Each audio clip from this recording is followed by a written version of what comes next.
Hello everybody and welcome.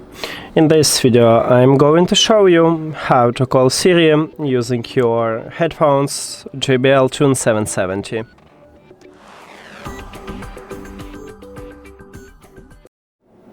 To call Siri, we need to locate a play pause button. What located at the right ear cup between volume control buttons. So right here we have it. To call Siri, you need to press and hold at this play pause button.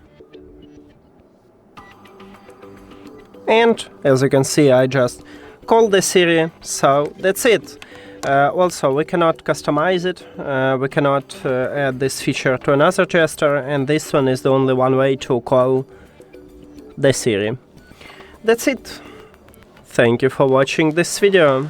If you found it helpful, please consider subscribing to the channel and leave the like on the video. See you later!